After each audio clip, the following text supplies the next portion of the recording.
I'm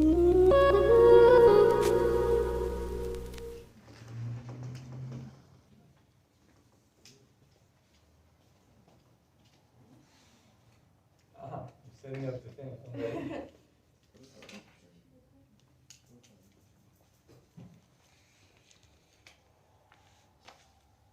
Okay, Sydney, you're going solo. Yeah. Oh, you're gonna do the. I'll flip it for you. Okay. Yeah. I was given the Johnson & Johnson COVID-19 vaccine, and my name is Sydney. Yeah. Oh. So, just a breakthrough or rundown of what the vaccine does to us. Basically, the vaccine prevents infection by preparing the body to fight foreign invaders such as bacteria, viruses, and other pathogens.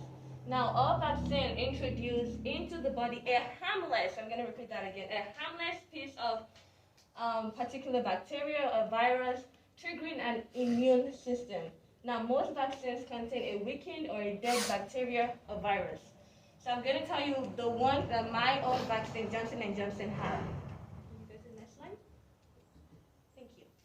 I was given the Johnson & Johnson vaccine, and this was really surprising to me because I took the Pfizer vaccine, but to be able to research about the Johnson & Johnson vaccine opened me to many information. So the Johnson & Johnson vaccine uses a slightly different approach than the previous two COVID-19 Pfizer and Moderna vaccines. Excuse me. The Johnson & Johnson product is an adenovirus vaccine or a viral vector vaccine. And this is a huge word. I'm going to break it down and explain it in the next slide. So now, we all know that this is obviously the COVID coronavirus, the one that is killing millions of people. Now, my question for you guys is, which of this protein on the body of this virus does the J&J vaccine create an antibody for? Anybody have any guess? Want to try there? Which one of this protein do you think it creates an antibody for our body? That's protein. Yes, correct. The spike protein. So next slide, please. Wow, that was winning for you. You got it right.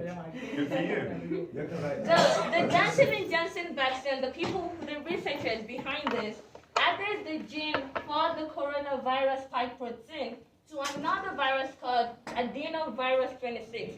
Now, adenoviruses are common viruses that typically cause cold or flu-like symptoms. This is a virus, but the team, Johnson & Johnson team, used a modified adenovirus that can enter our cells, but it cannot replicate them inside or cause illnesses, because that's going to be a whole lot of work. But they cannot, they're modified so they cannot repeat themselves, and they cannot make copies of themselves. Next one.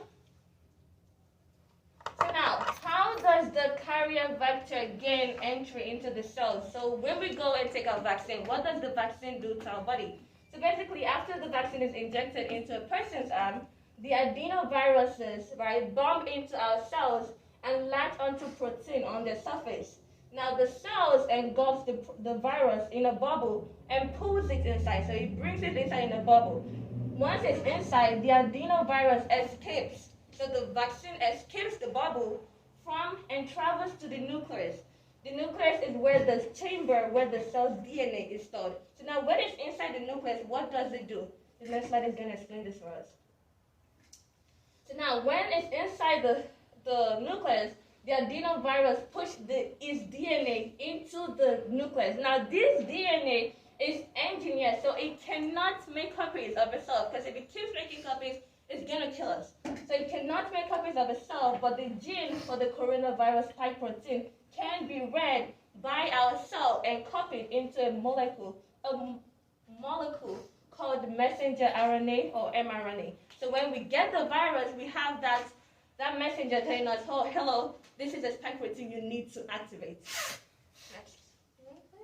So now, I know you guys love pictures. I also love pictures. This is the adenovirus vaccine. So now, this is our cell. When it comes inside, it has its DNA. DNA is double-stranded. So it comes inside here with the DNA. It enters the bubble. It removes the spike protein. And then it goes to the nucleus and makes copies of it. And makes not copies, but it it gives an alert to the cell that this is the spike protein that you want to avoid. This is a diagram of that. Can we go to the next one? Okay, so now making antibodies are the end product of a vaccine so that it can prevent us from getting that virus. So now while in the cell, other immune cells, so-called B cells, may bump into the coronavirus spikes on the surface of the vaccinated cells or free-floating spike protein fragments. So now a few of the B cells may be able to lock onto the spike protein. Now if these B cells are then activated by the helper cells, they will start to proliferate and pour out antibodies that target the spike protein whenever we get coronavirus. Can we go to the next one? So the end product of the vaccine is? The antibody that it creates for our overall immunity. Yes. Okay. Okay. I buy that. So now, the antibodies that is created by the vaccine can now latch onto the coronavirus spikes whenever we get contacted by the COVID-19 virus. Now, it makes the virus for destruction. It marks the virus because it already has its DNA notification, and it marks it for destruction and prevents infection by blocking the spikes from attaching to other cells. That way, we do not have the virus because we already got vaccinated. I feel like. Okay, can we go to the next one? So now, the disadvantages and the advantages of this vaccine. Now, we were able to see that a single dose, because this one is only one dose of the Johnson & Johnson virus. So we were able to see that the Johnson & Johnson virus is a single dose, and it was 66.9 against the coronavirus infection, while 76.7 against severe COVID-19 virus after 14 days, and then 85.4 after 28 days, and then 93.1 against hospitalization. But now the bad news about this is in April 13, 2015, federal health officials called for a halt in the use of Johnson & Johnson vaccine after 6 women developed a rare blood clotting disorder. So this virus could lead to blood clotting in our cells. Yes. And yes, that's the end. And the last page is my reference page. Thank you. Thank you. Wow. Sydney had a really good grasp of how the vaccine